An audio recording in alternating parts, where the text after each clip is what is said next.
The sun is shining, the concrete is pouring, and then suddenly, the site stops cold. Not because of a structural flaw or an engineering oversight. The site freezes because the subcontractors walked off the job due to delayed payments.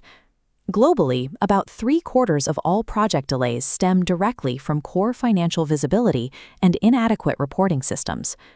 As an engineer, it is tempting to leave the finance side to the accounting department, but field execution dictates the financial reality on the spreadsheets. To prevent these sudden roadblocks, we're going to walk through a 4-step practical toolkit.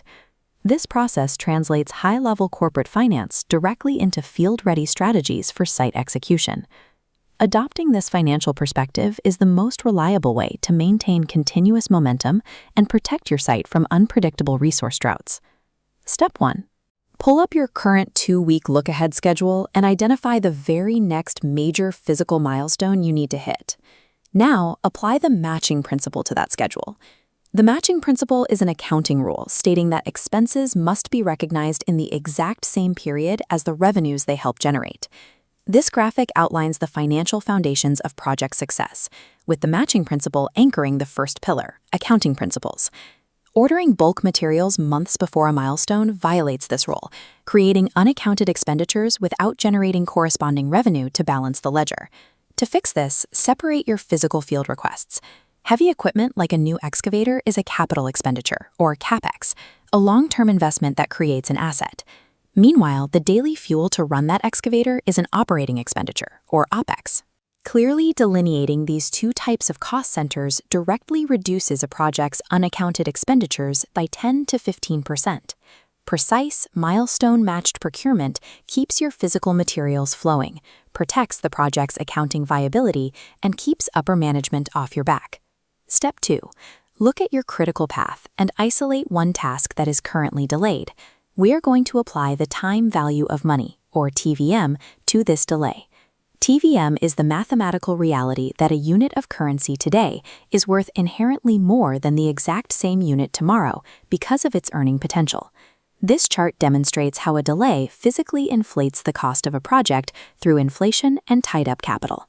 An initial investment of 100 crore rupees, delayed by 2 years at an 8% discount rate, actually costs the equivalent of 102.9 crore in present value. That 2.9 crore is the unseen penalty of waiting.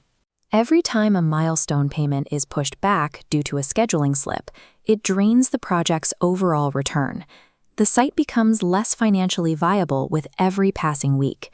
Every day lost on a Gantt chart is a measurable hemorrhage of financial value that demands immediate intervention. Step 3 focuses on the most dangerous illusion on a job site, construction work in progress, or CWIP. CWIP represents accumulated costs for work you have physically completed, but that the client has not yet certified for payment. This diagram illustrates how to accurately assess a project's financial health. It splits performance into net profit on the left, income earned under accounting rules, and cash flow on the right, the actual money entering or leaving your bank accounts.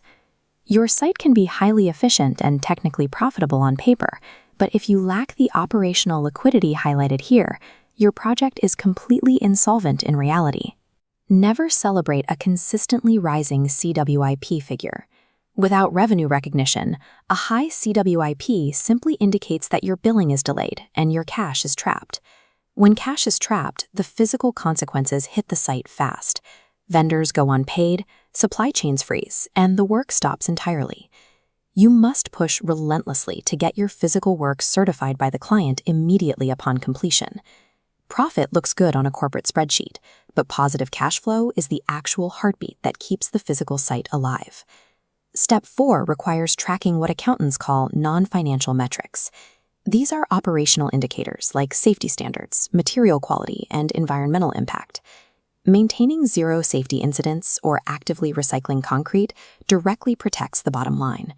These actions minimize future warranty claims, reduce insurance premiums, and prevent expensive rework.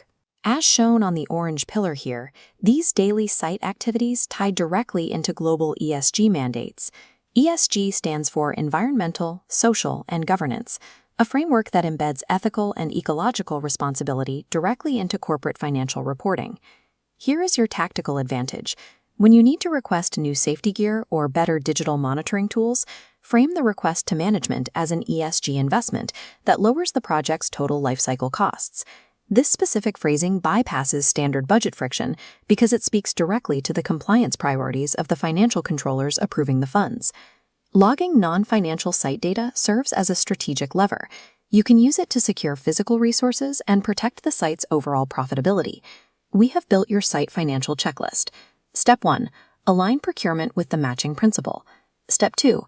Quantify delays using TVM analysis. Step 3. Push for immediate cash flow certification. And Step 4. Leverage your site's ESG tracking. Your responsibilities now extend beyond concrete, steel, and labor schedules. You are actively managing the project's essential financial health. When you step into your next progress meeting, you will be able to financially justify every single site execution strategy you propose. Grab your current look-ahead schedule right now and apply these 4 steps to next week's activities. Technical brilliance builds the physical structure, but mastering the language of finance ensures that structure actually gets finished.